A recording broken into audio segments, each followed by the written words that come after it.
우리가 사랑함은 그가 먼저 우리를 사랑하셨습니다. 요한일서 4장 19절. 이 지구상에는 태양에서 오는 빛 외에 다른 빛은 없습니다. 이와 마찬가지로 어느 누구의 가슴 속에 예수님에 대한 참 사랑이 있다면 그것은 바로 주 예수님 자신으로부터 온 사랑입니다. 하나님을 향한 우리의 모든 사랑은 바로 이 하나님의 무한하신 사랑의 샘으로부터 흘러나오는 것입니다. 우리가 하나님을 사랑하는 것은 그가 먼저 우리를 사랑하셨기 때문이라는 것은 항상 분명하고 위대한 진리임에 틀림없습니다. 그 외에 다른 이유는 없습니다. 하나님을 향한 우리의 사랑은 우리를 향한 그의 사랑의 아름다운 결실입니다. 물론 하나님이 하신 일들을 연구하는 사람도 하나님에 대해 냉랭한 존경심은 품을 수 있습니다.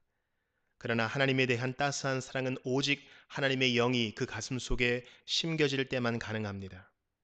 그런데 우리 같은 사람들이 그런 사랑으로 예수님을 사랑할 수 있게 되었다니 얼마나 놀라운 일입니까?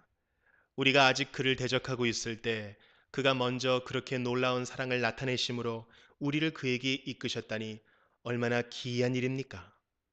우리를 향한 그의 달콤한 사랑의 씨앗이 먼저 우리 안에 심겨지지 않았다면 우리는 절대 하나님을 사랑하지 못했을 것입니다. 아니, 그를 사랑할 생각조차 하지 못했을 것입니다. 그렇다면 이 사랑의 원조는 우리 마음속에 먼저 들어와 그 마음을 사로잡은 하나님의 사랑입니다. 그런데 이렇게 하나님으로부터 먼저 생겨난 사랑은 그 이후로도 하나님의 양육을 받아야 합니다.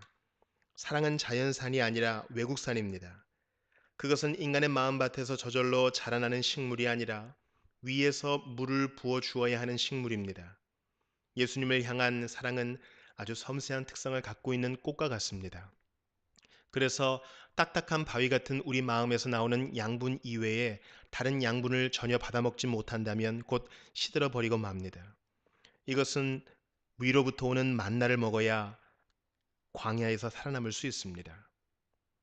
사랑은 반드시 사랑을 먹고 살아야 합니다. 하나님을 향한 우리의 사랑의 생명과 혼은 바로 우리를 향한 하나님의 사랑입니다. 주여, 제가 주를 사랑하나이다. 그러나 제 사랑은 전혀 없습니다. 제 안에는 주께 드릴 사랑이 전혀 없으니까요.